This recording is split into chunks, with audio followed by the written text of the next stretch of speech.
अनेक वेळा ते असं म्हणायचे मी कधीतरी मुख्यमंत्री होईल पण मी उपमुख्यमंत्री मात्र नेहमी राहील, अशा पद्धतीनं अनेक वेळा गमतीने ते म्हणायचे. आज मी असं म्हणू शकतो Ajitdada Pawar was the best chief minister Maharashtra never had. एक जो चांगला मुख्यमंत्री महाराष्ट्राला मिळू शकला असता तो अजितदादांच्या रूपानं आता आपल्यामध्ये. वसंतदादा आणि अजितदादा ही दोन नावं अशी आहेत की ज्यांना दादा म्हणून नेहमीच महाराष्ट्र हा त्यांच्या कामाकरता या ठिकाणी लक्षात ठेवेल. आणि मला विश्वास आहे की शेवटी कधीतरी त्यांचं स्वप्न देखील नियतीने पूर्ण केलं असतं. त्यांच्यात ती क्षमता निश्चितपणे होती. शेवटी राजकारणामध्ये वेगवेगळ्या प्रकारचे गणितं असतात, पण क्षमतेचा जर विचार केला तर मुख्यमंत्री पदाकरता पूर्णपणे क्षमता असलेलं नेतृत्व हे अजितदादांचं होतं.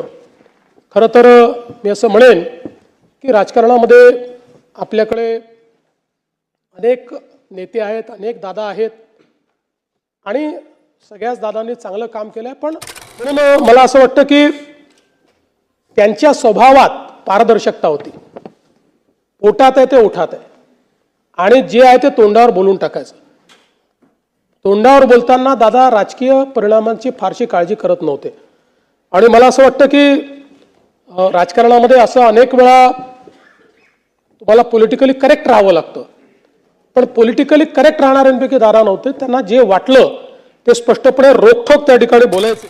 अजितदादांबद्दल सगळे नेहमीच सांगतात की शब्दाला जागणारा अशा प्रकारचा नेता होता. त्याचा अनुभव 2019 साली आम्ही घेतला.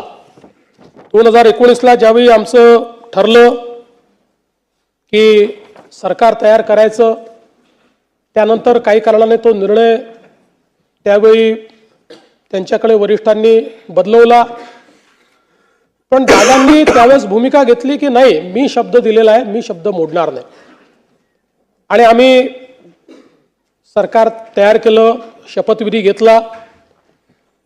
त्याला अनेक लोकांनी पहाटेचा शपथविधी म्हटलं. त्याला पहाटेचा म्हटलं की दादा त्याच्यावर नाराज व्हायचे. दादा म्हणायचे पहाट म्हणजे 6 असतं, ही काही पहाट नाही आहे. आम्ही 9 वाजता शपथ घेतली होती, तो सकाळचा शपथविधी आहे असं नेहमी ते पत्रकारांना सांगायचे.